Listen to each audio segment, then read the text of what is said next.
Okay guys, now please check question number 21। थोड़ा फटाफट से करेंगे क्योंकि इसमें काफी सारे पॉइंट तो एकदम आसान से पॉइंट है, ठीक है। सबसे पहले मैंने लिखा in the books of Rakesh journal, फिर date particular LF debit credit.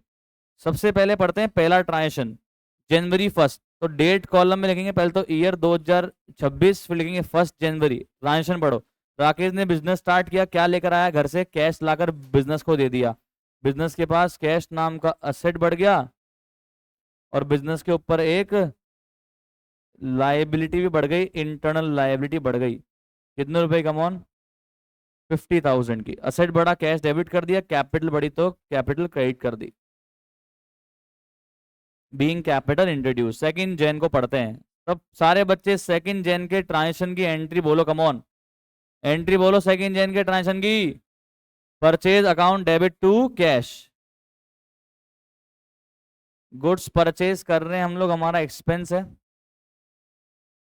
Expense बढ़ रहा है, परचेज को डेबिट कर दिया, और कैश में परचेज कर रहे हैं, असेट कम हो रहा है तो कैश को क्रेडिट कर दिया।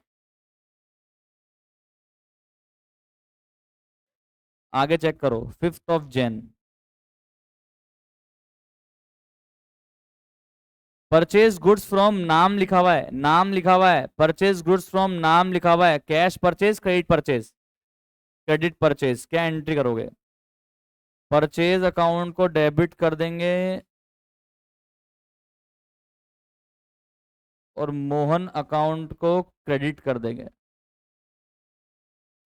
जो अकाउंटिंग इक्वेशन में हम करते थे, तो हम लोग अकाउंटिंग इक्वेशन में तो गुड्स परचेज करते टाइम पे स्टॉक अकाउंट को बढ़ा देते थे, स्टॉक वाले कॉलम में ऐड करते थे ना। अकाउंटिंग इक्वेशन में तो गुड्स परचेज करेंगे तो स्टॉक को बढ़ाएंगे, पर जर्नल एंट्री में हम गुड्स परचेज करते टाइम पे स्टॉक को यूज नहीं करते, परचेज अकाउंट को यूज करते हैं, ठीक है।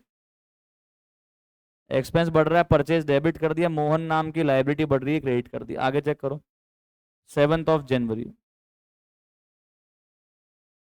Open bank account with bank of India. Bank of India में अपन ने बैंक अकाउंट खुलवाया, 10,000 रुपीज बैंक में जमा कराए। अब सुनो ध्यान से, ये 10,000 रुपीज राकेश अपने घर से लाके बैंक में जमा कराया है, या ऑलरेडी जो अपने पास में कैश पड़ा था उसमें से अपन ने जमा कराए?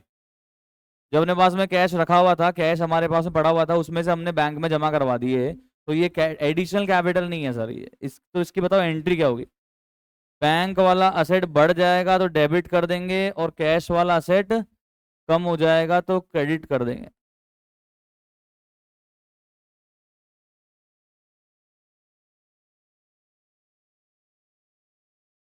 समझ में आया? Bank account debit to cash. Bank वाला सेट बढ़ रहा है, डेबिट कर रहे हैं, कैश वाला सेट कम हो रहा है, क्रेडिट कर रहे हैं। January 10 चेक करो प्लीज फास्ट। फर्नीचर परचेज किया ऑफिस के लिए, जिससे लेकर आए नाम लिखा है क्या? नाम नहीं लिखा, और कैश में किया ये भी नहीं लिखा, तो क्या मानेंगे? कैश ही मानेंगे यहाँ पे। तो क्या एंट्री करोगे? Furniture account debit to cash. कितना है?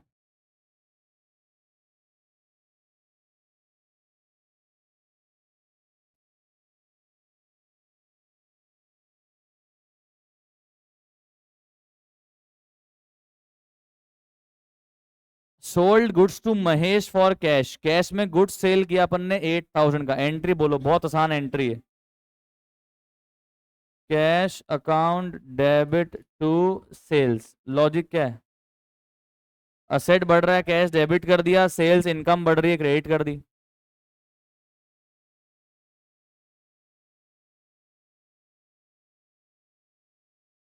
January 20 चेक करिएगा। Sold goods to Paras. List price कितनी है? 1,25,000। ट्रेड डिस्काउंट कितना उसको मैंने दिया? 20%। आप मुझे बताओ, सेल्स की एंट्री हम लोग लिस्ट प्राइस पे रिकॉर्ड करते हैं या list price minus trade discount पे रिकॉर्ड करते हैं? List price minus trade discount पे रिकॉर्ड करते हैं, ठीक है। पढ़ाया था मैंने कॉन्सेप्ट, जो आप लोग नहीं आए थे तो फिर आप लोग को समझ में भी नहीं आ रहा होगा, तो नहीं आएगा समझ में, मतलब वो गलती कॉन्सेप्ट की है जो आपको नहीं आता, ठीक है। तो आप समझने की कोशिश करो, और जो भी मिस जिसने किया था, आप कृपया करके जाके रिकॉर्डिंग्स देख लेना, फायदे में रहोगे, वरना कुछ भी समझ में नहीं आएगा आपको। तो वर्किंग नोट बनाते हैं, सारे बच्चे ध्यान से देखना। वर्किंग नोट नंबर 1 बना रहे हैं, आप ऊपर लिख रहे हो Jan 20 का है क्या ट्रांजेक्शन? Jan 20। अब जैसे मैं लिख रहा हूं वैसे लिखना आप लोग।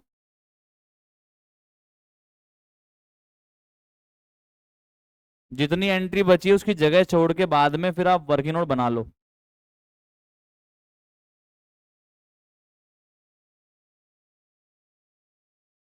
बताना जरा लिस्ट प्राइस कितना है?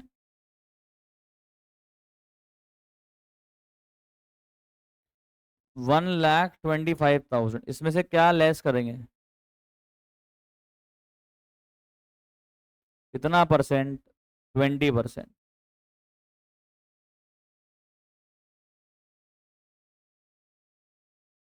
कितना हो रहा है?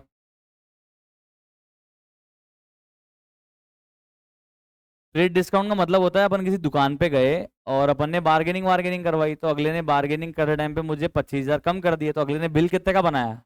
मतलब अपन ने बिल कितने का बनाया? 1 लाख का बिल बनाया। भाई अपन ने कस्टमर को एमआरपी बताई 1,25,000, पर अपन ने बेचा कितने में? 1 लाख में। तो अपन सेल्स की एंट्री भी किससे रिकॉर्ड करेंगे? 1 लाख से। तो इसको बोलते हैं सर सेल वैल्यू,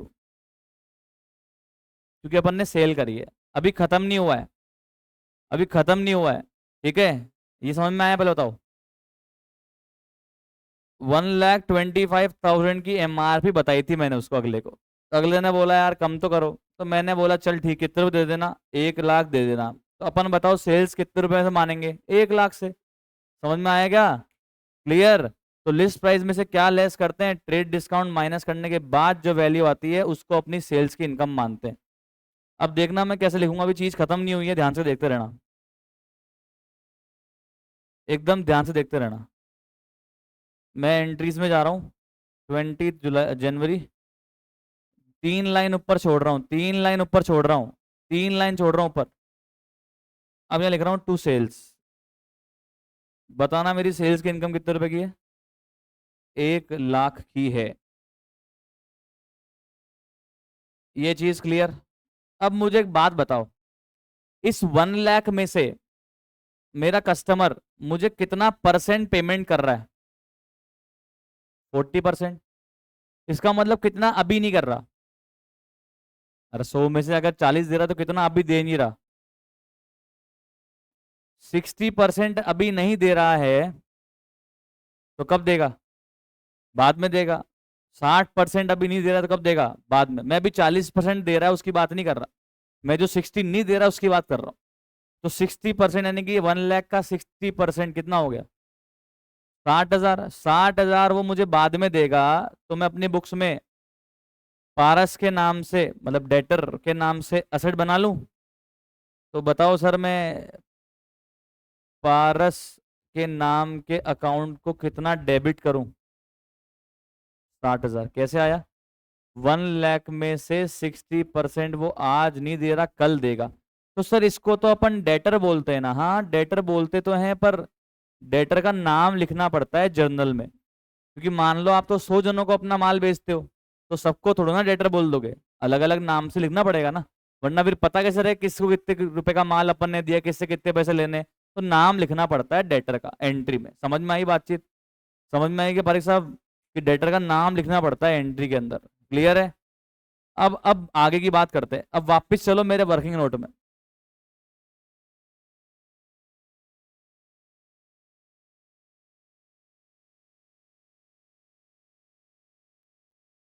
इस 1 लाख में से,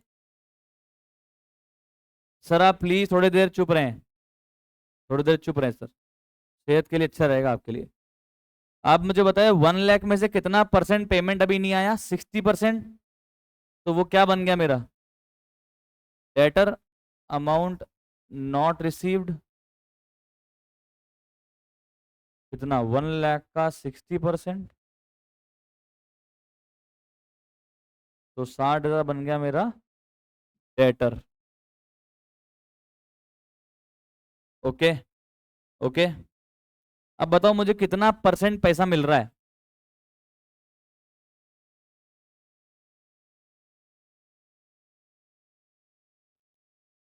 अब देखना कैसे करेंगे, थोड़ा ध्यान से, थोड़ा ध्यान से। जितना मुझे अमाउंट मिल रहा है तो कितनी सेल वैल्यू का पेमेंट मिल रहा है? 1 लाख की टोटल सेल्स वैल्यू में से 40% का पेमेंट मिल रहा है, यानी कि 40,000 की सेल वैल्यू मुझे मिल रही है। ठीक है, वापस सुनो। 1 लाख में से अगर 60% नहीं मिल रहा, 60,000, तो 1 लाख में से 40% मतलब कितने का पेमेंट मिल रहा है? 40,000। ये क्लियर? मतलब अगला बंदा 40% हिसाब किताब करके जा रहा है। अब सुनो, उसको ये पता है मेरे कस्टमर को कि अगर वो मुझे कैश देगा टाइम से पहले तो मुझे उसे क्या देना पड़ेगा? Cash discount. कितना परसेंट कैश डिस्काउंट देना पड़ेगा? 2%। तो बताना वो अभी कितना परसेंट का पेमेंट करने आ रहा है? 40%। कितने रुपए की सेल वैल्यू का पेमेंट करने आ रहा है? 40,000। 40,000 की सेल वैल्यू का पेमेंट करने आ रहा है। तो आप मुझे बताओ, मैं 2% डिस्काउंट 40,000 पे दूंगा या पूरे 1 लाख पे डिस्काउंट दूंगा? आप अपना दिमाग लगाओ। कैश डिस्काउंट क्यों देते हैं? टाइम से पहले पेमेंट मिलने पर। टाइम से पहले पेमेंट मुझे 60,000 का मिल रहा है या 40 का मिल रहा है? 40 का मिल रहा है, तो डिस्काउंट भी किस पे दूंगा? 40 पे ही दूंगा ना यार। आया या नहीं आया? अरे जितना पेमेंट मैं तुम्हें दूंगा उस पे तो तुम मुझे कैश डिस्काउंट दोगे, सिंपल सी बात है। जो मैं तुम्हें पैसा आज दे ही नहीं रहा उस पे तुम मुझे डिस्काउंट क्यों देने वाले हो भाई? क्योंकि कैश डिस्काउंट दिया ही कब जाता है? टाइम से पहले पेमेंट मिलने पर। आ रहा है या नहीं आ रहा? तो देखो, सेल वैल्यू 40,000 में से आप लेस लिखना कैश डिस्काउंट, जैसे मैं लिख रहा हूं वैसे लिखना, सेम टू सेम। दो पार्टीशन कर देना वहां 1 लाख के। और अब कैश डिस्काउंट किसका? 1 लाख का या 40,000 का? 40,000 का कितना परसेंट? 2%। कितना होता है? कितना होता है? तो बताना मुझे अमाउंट कितना मिला।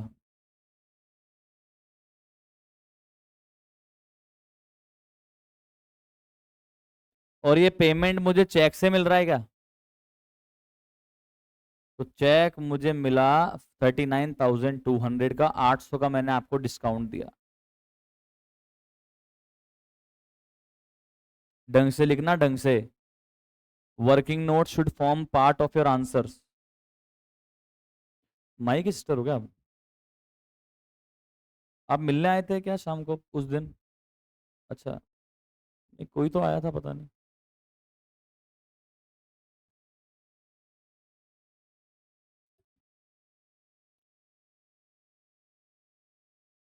अब बताओ, ये 39,200 जो मुझे मिल गया, इसको किस अकाउंट में डेबिट करूंगा? और जो 800 रुपीज मुझे डिस्काउंट देना पड़ा वो किस अकाउंट में डेबिट करूंगा? Come on. तो देखो लिखते हैं, ये लिखा, सब सबने लिखा? सबने लिखा आप लोगों ने? एक दो हो गए, चल। तो 20 सेकंड मांग लेता ना। चल, लिख देना, बाद में लिख देना। बैंक अकाउंट डेबिट कितना?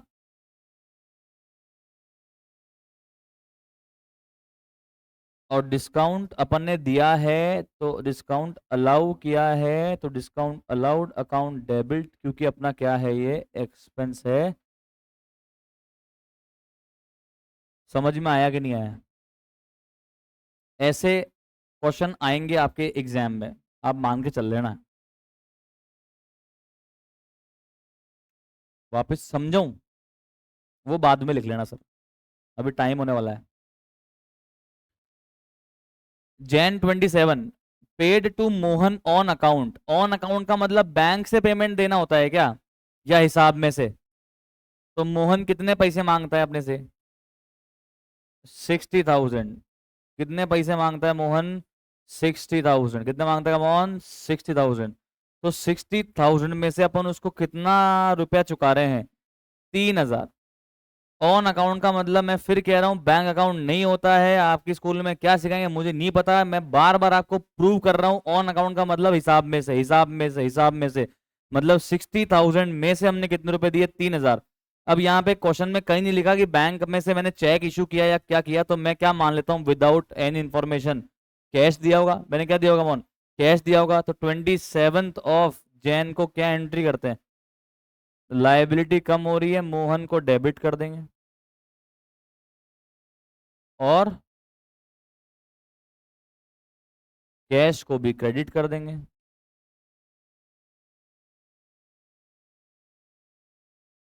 ऑन अकाउंट का मतलब बैंक अकाउंट नहीं होता, ऑन अकाउंट का मतलब क्या होता है, हिसाब में से अपन ने मोहन के 60,000 रुपए के 60,000 के हिसाब में से 3,000 पे किए हैं हमने। अब कुछ नहीं बोला, कैश में पे किया या चेक दिया तो मैंने कैश मान लिया, सिंपल सी बात है। विदाउट मतलब any in absence of information हम लोग कैश ही ट्रीट करते हैं, ये पता होगा आपको। रेंट पेड लिखा हुआ है, आप कैसे एंट्री करोगे, rent account debit to cash ही करोगे ना, rent account debit to bank तो नहीं करोगे। ठीक है, चलें आगे। पारस ने, अरे क्या बात है, मजा आ गया।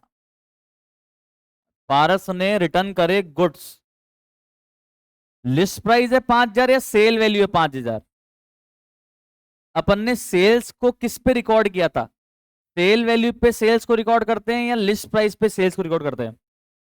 सेल वैल्यू पे, मतलब मैंने मैंने इनकम भी कितनी मानी थी, सेल वैल्यू मानी थी, तो आज इनकम भी कम कितनी करेंगे, सेल वैल्यू के बराबर करेंगे। तो मुझे यहां पे चिंता करने की जरूरत नहीं है, मैं डायरेक्टली सेल्स रिटर्न की एंट्री कर सकता हूं। बताओ क्या एंट्री होगी सेल्स रिटर्न की? 28 जनवरी एंट्री क्या होगी, सेल्स रिटर्न अकाउंट डेबिट। क्यों इसको डेबिट क्यों कर रहे हैं? क्योंकि हमारी इनकम कम हो रही है, एक्सपेंस नहीं बढ़ रहा, इनकम कम हो रही है। सेल्स करी थी पहले पर अब रिटर्न आ गया, मतलब क्या कम हो गई, इनकम कम हो गई। तो पारस कितना,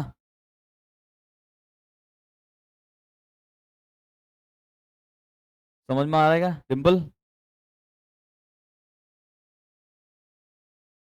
समझ में आ रहा है क्या भाई वंश, समझ में आ रहा है? अब सुनो, देखो ये ध्यान से, स्क्रीन पे देखना, स्क्रीन पे देखना एकता जी, थोड़ा ध्यान से देखना। अगर यहाँ पे सेल वैल्यू की जगह लिखा होता लिस्ट प्राइस,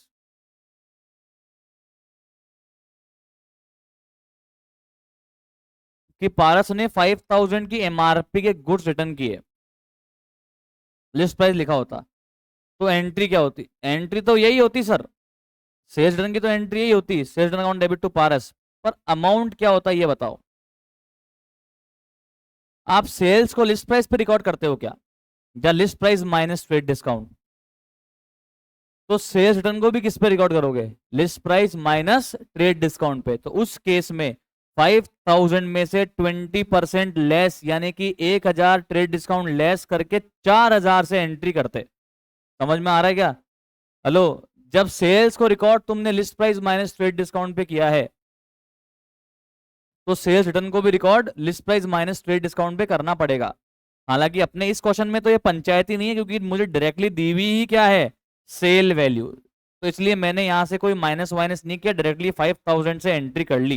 ये बताओ समझ में आया या नहीं आया? अगर यहाँ लिस्ट प्राइस लिखा होता तो मैं 5,000 से एंट्री नहीं करता, 5,000 में से 20% का ट्रेड डिस्काउंट माइनस करता।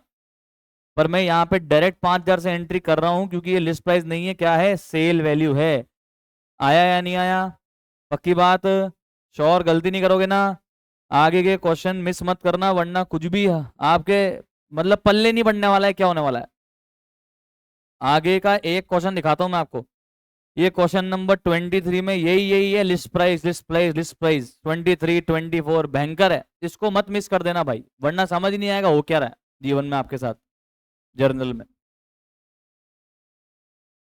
फटाफट से, Jan 31 paid salary, Jan 31 paid to petty cashier, ठीक है बताओ सर, सैलरीज पेड की एंट्री बताओ, कम ऑन फास्ट, कहाँ, salaries account debit to cash, कितने रुपए बोलो?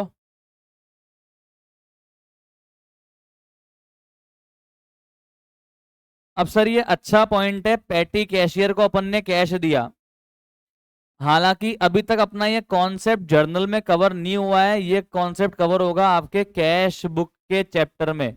पर मैं आपको बस ये बता देता हूं कि एक तरह से मान लो अपने पास में दो जेब है, एक ये ऊपर वाली पॉकेट में अपन कैश रखते हैं और एक नीचे वाली पॉकेट में भी अपन कैश रखते हैं। ऊपर वाली पॉकेट का कैश भी मेरा है, नीचे वाली पॉकेट का कैश भी मेरा है, ऊपर वाली पॉकेट बड़ी पॉकेट है, नीचे वाली पॉकेट छोटी पॉकेट है, पर दोनों में पड़ा हुआ कैश मेरा है।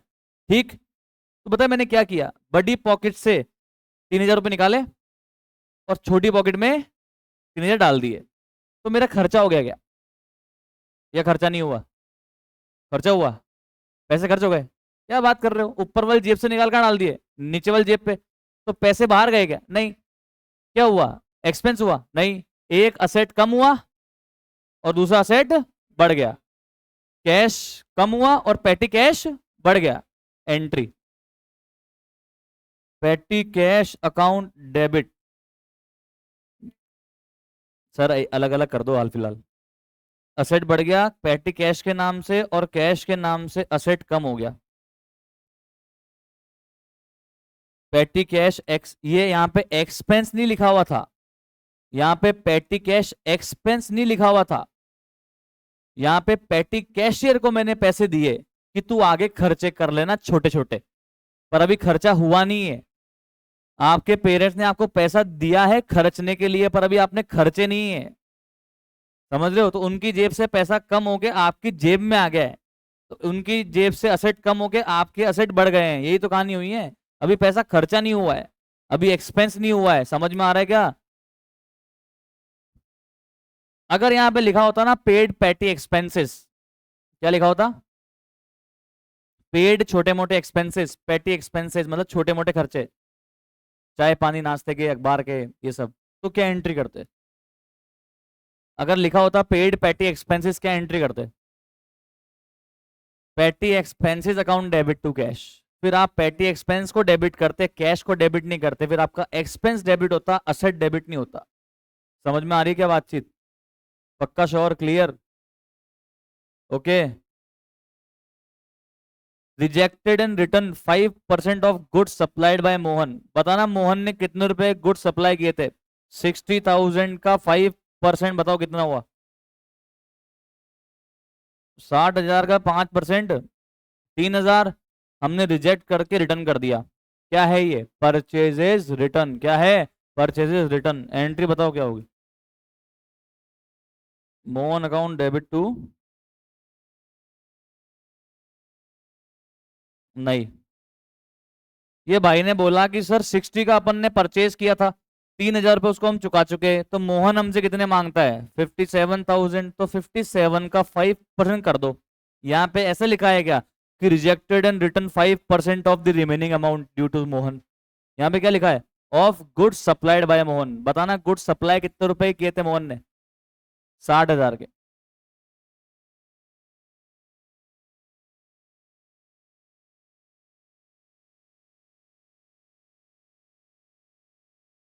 लाइबिलिटी कम हो गई और एक्सपेंस भी कम हो गया, क्योंकि अब इतने रुपए कम चुकाने पड़ेंगे। समझ में आया? तो ये था आपका बेहतरीन सा एक question, question number 21। I hope आप सबको समझ में आ गया होगा। कल मिलते हैं। Thank you so much, bye bye.